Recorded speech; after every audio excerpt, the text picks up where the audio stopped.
We have been living here since the Middle Ages, but only in the 19th century we are granted our civil rights by the Prussian kingdom. Our community plays an important role in the Industrial Revolution. We contribute much to the cultural and scientific growth of Gliwice and the Upper Silesia region. In 1900, Max Fleischer, an architect from Vienna, designs a grand pre-funerary house for our community and a new cemetery at Lindenstrasse. Our young people educate themselves at German universities in Berlin and Wrocław. Many of us run their businesses there. When the Great War breaks up, we serve in the German army, just like other citizens of our country. The end of the First World War brought us joy, but also the feeling of uncertainty. Victorious superpowers agreed that the debatable inclusion of Upper Silesia into Poland or Germany will be decided by its residents in a plebiscite. Jews, being strongly attached to German culture, language and state, wanted it to remain a part of Germany. In the wake of the plebiscite, Gliwice remained, to our joy, within Germany. We could still live our lives peacefully.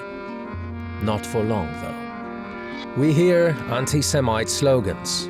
We feel aversion and hostility all around. To remind everyone of our sacrifices and allegiance to the homeland, we raise a monument in honor of Jewish soldiers killed in the Great War. The wave of anti-Semitism rises. We do not feel safe, even after 1922, with special laws protecting ethnic minorities in Upper Silesia.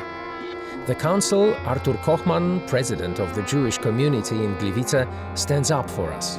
Very soon, however, he is excluded from the list of notaries, and then he receives a prohibition of his profession as a lawyer. When Hitler unleashed another war, we got trapped in a dramatic situation. The German state, turned into a bloodthirsty beast, grabs hold of those who did not manage to escape abroad, clamps them in ghettos, transports them to annihilation camps, including KL Auschwitz, just 60 kilometers out of Gliwice.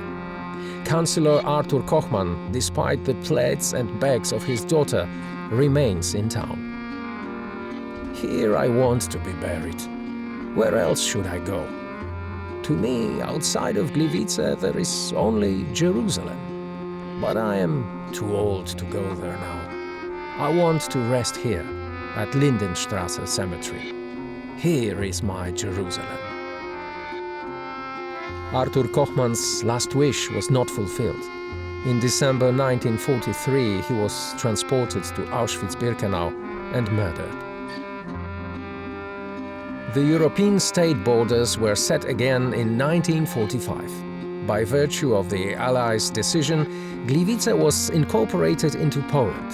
Households left by Germans are taken over by Poles and us, Jews.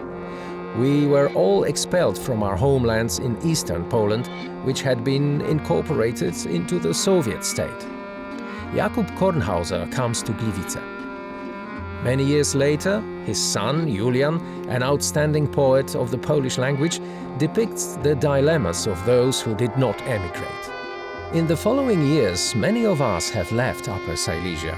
We emigrated to Israel, Sweden, the USA, and other countries. Jakub Kornhauser was one of the few who stayed. To him, Gliwice had become the long-time yearned Jerusalem. He lived and rests in this land. After many post-war years, to this abandoned and falling house, once raised for the community's glory and the city's adornment, life has come back. In 2016, we opened the Upper Silesian Jews Memorial House. We keep and preserve memories of Jewish people who have lived through centuries in Upper Silesia, just like Artur Kochman and Jakub Kornhauser.